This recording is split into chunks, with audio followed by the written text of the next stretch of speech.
ឥឡូវយើងដាក់10ត្រលើកទី1មកបើកលេងទៅ10ចុំចូល skin អ្នកនរគ្នាចូល skin ភាសាសំណាងមើលអត់ឃើញមែនគ្នាយើង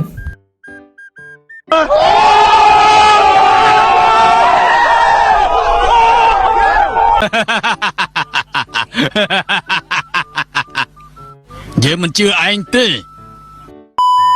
ទីបំផុត skin ដែលខ្ញុំរងចាំអស់រយៈពេលច្រើនខែចូលលក្ខណៈឆ្នាំណាបានដាក់ឲ្យបើកនៅក្នុង system collector ហើយគឺជា skin របស់ hero Pasa គ្រាន់តែម៉ោង3ភ្លាមមានការរហ័នជាខ្លាំងមកបើក skin Pasa នឹងតែម្ដងហើយបើអ្នកទាំងអស់គ្នាមានតម្រូវការដាក់ដុំមកខៀវយក skin collector ខែថ្មីមានដូចជា Grok Link Sing ដើម្បីអួតស្រីនិង Pasa Optimize ថ្មីនិង Starlight ជាកុំភ្លេចជាមួយនឹង website innovation.com link website នៅ bio ក្រោម profile របស់ខ្ញុំ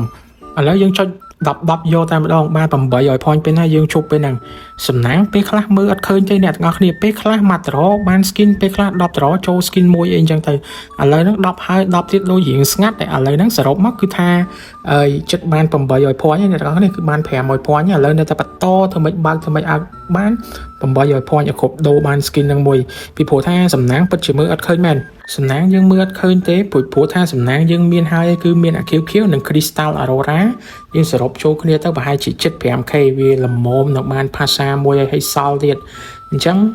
សំណាងពិតជាមើលអត់ឃើញមែនឥឡូវនេះបាន700ជាងហើយសរុបមកគឺ10ត្រទៀតអ្នកនរគ្នាគឺ10ត្រនេះគឺគ្រប់800ហើយអញ្ចឹងបានថាសំណាងវាពិតជាមើលអត់ឃើញមែនគ្មានបានលោតចូល skin អីទេហើយអរគុណអ្នកទាំងអស់គ្នាសម្រាប់តាមដានវីដេអូមួយនេះអរគុណថ្ងៃទី1មេសាអរគុណ first April full day thank you everyone bye bye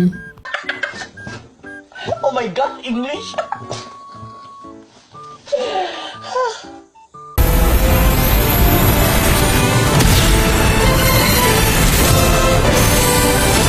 Eternal, everlasting. Such is the